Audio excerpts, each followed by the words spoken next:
Come to him, a living stone, rejected by mortals, but chosen and precious in God's sight. And like living stones, be yourself built into a spiritual house, into a holy priesthood, so that you can offer spiritual sacrifices acceptable to God through Jesus Christ. For you are a chosen race, a royal priesthood, a holy nation, God's own people, so that you may proclaim the mighty deeds of him who has called you out of darkness into his marvelous light. For once you were no people, and now you are God's people.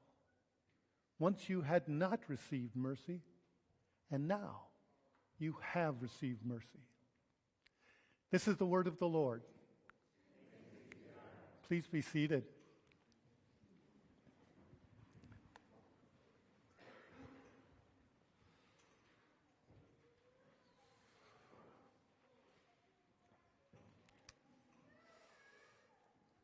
As I hope most of you know, next Sunday we have our annual meeting following our worship service. And so this morning I want to spend my time with you just helping to inform you and prepare you for our annual meeting next week, because we have some important decisions to make around our budget, around our staffing, and around a capital campaign. So my apologies to our visitors. This is going to be kind of internal to Light of Christ, but I hope that if nothing else, you will take this with you and pray for us in the days ahead. One of the things that we've been trying to do is to grow our children, youth, and family ministry, and we really have been doing that in these last several years. Just a couple of examples, our Sunday morning explorers, the kids that just went off to the living room. We have anywhere from 15 to 25 of them on any given Sunday, 3-year-olds to second graders. And then we have on Wednesday afternoons between 35 and 40 first through third graders for a couple of hours. And then after them, about 35 to 40 fourth through sixth graders on Wednesday afternoons. That's followed by confirmation. We have about 60 kids registered. This is us serving at Feed My Starving Children back in September.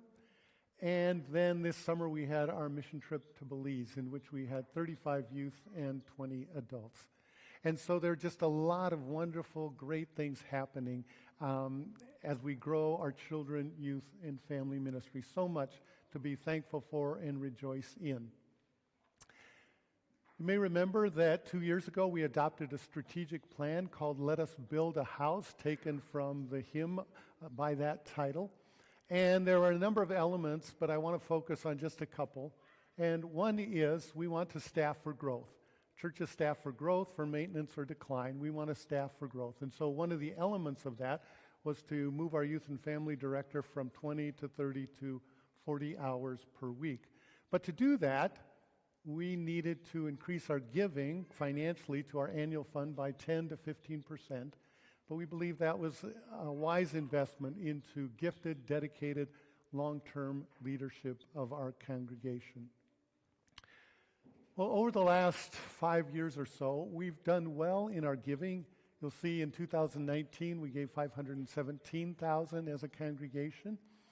Then we had the COVID years and things dipped for a couple years, and then in 2022 we gave $517,000 again, which is pretty remarkable that we were back to pre-COVID levels. And so at the end of 2022 we looked forward to this last year, thinking that if we made a more than a $50,000 increase from 2021 to 2022, that we should be able to do it again.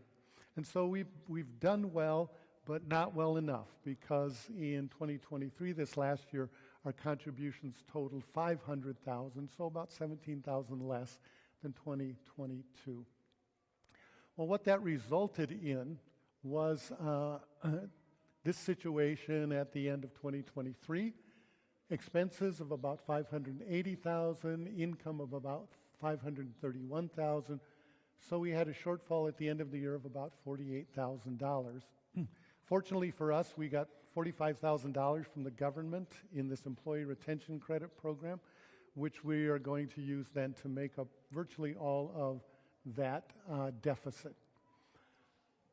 This was surprising, it was disappointing, it was kind of unexpected, I think, for many of us, that we would end the year with that kind of a shortfall.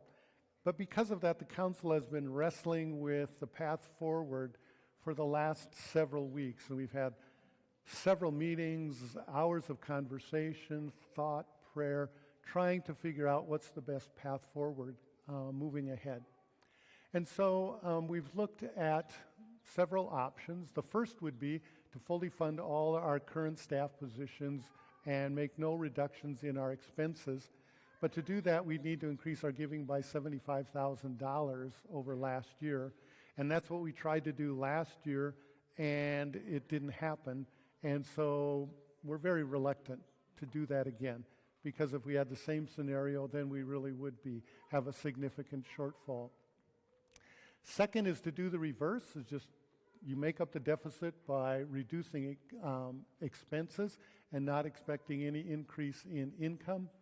One of the things that would mean is about $32,000 less in staff reductions, or about 10% across the board. The difficulty, the downside of that is if we continue to reduce salary of our staff, they may decide they need to work full-time, they want to work full-time.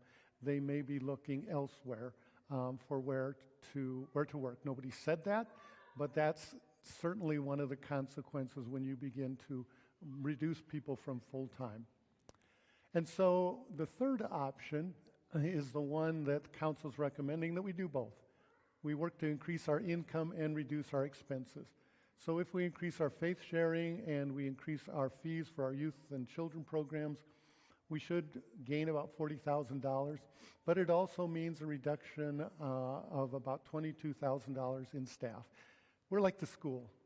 70% of the budget is staff. And so if we're going to make significant reductions, it has to be done as part of staff. So what we are looking at as a staff configuration going forward would be 4 full-time staff members paid at Synod guidelines with benefits, a pastor, me for the first half of the year, the new pastor for the second half, full-time worship and music director, full-time children, youth, and family director, and a full-time office administrator as our core staff.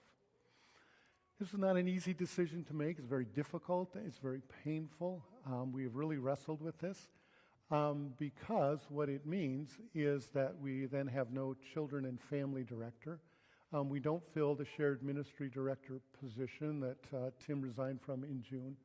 And our custodial and bookkeeping functions become contracted services rather than staff positions. Given our financial constraints, I think the council believes that this is our best alternative for Light of Christ as a whole in the long term. When we look 5-10 years down the pike, what do we want our core staff to be? Now, certainly, if we gave more and we saw evidence of that, we can certainly add positions to that. But this is what's going to be proposed at the annual meeting next week. A budget that is built on this staffing configuration. This is what one of our council members wrote to the rest of the council members as we were having this conversation. He wrote, "The council has reviewed all expenses associated with the Light of Christ budget, and we have gone through the budget line by line. It's a pretty lean budget. Faith sharing, that is congregational contributions, would need to increase by 20% to maintain current staffing levels after falling 15% short of our budget in 2023. Our proposed 2024 budget already assumes a 5% increase over last year, which is not guaranteed. It's not responsible to assume that every Light of Christ member is able to provide a 20% increase in giving based on current faith sharing and macroeconomic trends." And that last comment really is a reflection of when you ask what happened last year that our giving didn't match the previous year, let alone go up. I don't believe it's anything here. I don't think it's anything internal to Light of Christ. We don't have any great conflict. There's not great dissension, none of that. I really think it's a reflection of the economic climate in the U.S. right now. And with interest rates being high, with inflation having been high, with fears of recession, I think that there's just been a very cautiousness going on. And I also know from what Tim Johnson has said, he works for Kairos, they have churches all over the country. Nearly every one of their churches was looking at some sort of a shortfall in 2023. And so it's not just us, it's something that's happening around the country. So option 3, the rationale, it gives us a balanced budget. We feel we have to do that. We cannot spend money we do not have, but it only assumes a 5% increase in giving. It allows us to keep both our worship and music and our children, youth, and family directors at full time. And it's sustainable over the long term. It's not just 1 or 2 years, but it's something we believe we can do for the long haul. The other thing that we're going to be looking at, it grows out of the strategic plan as well, and that's our capital needs and expenses. Like any church, we need to be good stewards of the building and the property the Lord has given us and to spend money wisely in taking care of it. So what we're looking at is some capital improvements, and the biggest ones are the steeple. I mean, if you've ever looked up above me, you can see that the steeple has been leaking. We need to fix it. We need to repair the roof. We're still trying to figure out where the leak is coming from. What that's going to cost could be $10,000, could be $50,000. We really don't know yet. We're working with contractors to figure out the problem. The parking lot, as you know, is on its last legs, and at some point it needs to be rebuilt, and that's about $225,000.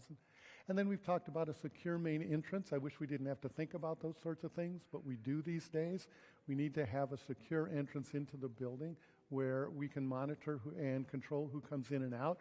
That could be anywhere from $10,000 if we simply put up cameras and screens, to more like $250,000 if we do what the school buildings have done here in Delano when they secured the entrances there.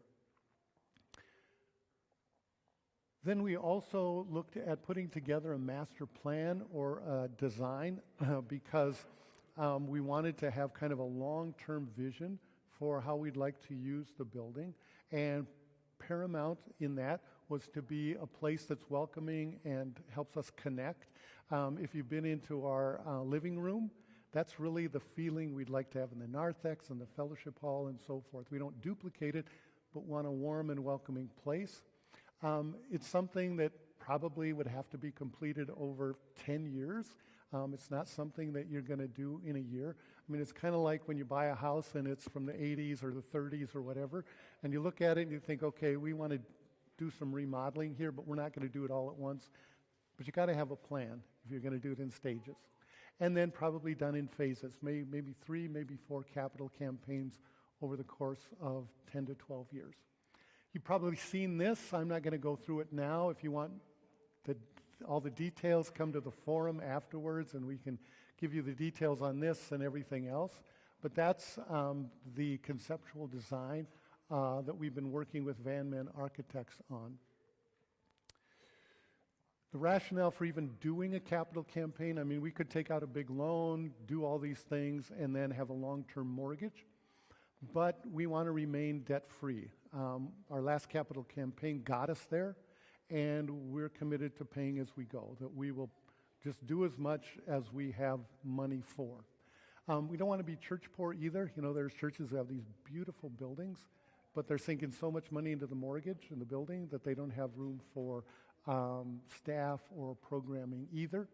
And then it's a way to save thousands in interest on a long-term loan. Last time, in our last capital campaign, we saved almost $100,000 in interest by paying it off over 3 years rather than 13. So that's the why of doing it. What we need to decide is, do we do a campaign this spring, in April? Is it this fall? Is it next year? So it's a matter of timing. I don't think it's a matter of whether we should do it, but we do need to think about when. And so a timeline for moving forward, annual meeting next week.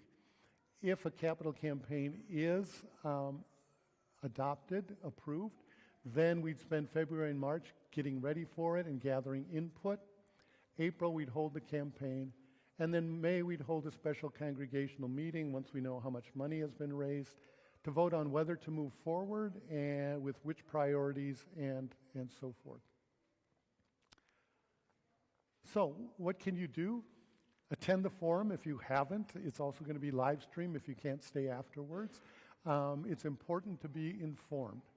We're going to send out materials this week, so check your inbox and please read ahead of time so that when you come, you can think and talk and vote intelligently. Talk and listen to others in the congregation. Think deeply about this and pray fervently. One of the things, and I want to close with this. This is in a significant juncture this year in our life together. It's not only these things, but it's also calling a new pastor. And there's a temptation when we're wrestling with things like this to take kind of an adversarial stance, kind of over against others, and it makes people feel like they have to choose this person or that person, this idea, this side, that side. And when it becomes adversarial like that, that's when churches divide, and that's when the conflict becomes destructive, is when it becomes us and them. The truth is, we are all in this together here at Light of Christ. We all want what's best for our kids. We all want what's best for Light of Christ. We all want a vibrant, growing congregation as we move forward. We are all on the same team here. At the same time, we all don't think alike, and we don't see things the same way. And just in this last week, I've heard lots of ideas about what is the best path forward for us, which is, of course, that's going to happen because we come from different places with different experiences, different commitments, and so forth. And we need to hear all those. And I want to remind you that if someone has an idea that's very different from yours, don't dismiss it. Don't think somehow this is an opponent. Think about this. Okay, as I stand here facing you, I can see just a little beyond 180 degrees, right? But I can't see what's behind me. Who's the person in the best place to see exactly behind me? It's the person who is facing in the opposite direction. They can tell me what I cannot see. They can tell me what my blind spots are. And so somebody who sees things differently than me is not a threat, is not an opponent. They are a gift because they help me to see the things I cannot. That's how we need to understand each other as we go forward, that we are a gift to one another. Finally, we need to pray. Because the question here is not, what do I want as the future of Light of Christ? And it's not, what do you want for the future? And it's not even, what do we want? The question is, what does Jesus want? That's the only question that matters. What is his will for us? What is his desire as we go forward? Because what he wants for us is always better than what we want for ourselves. That's why we pray in the Lord's Prayer, your will be done. Not mine, not yours, not ours, but the Lord's will be done. So I invite you to pray for that and pray that we will have the wisdom to discern the Lord's will for us and the courage and the strength to follow him wherever he's leading. Amen.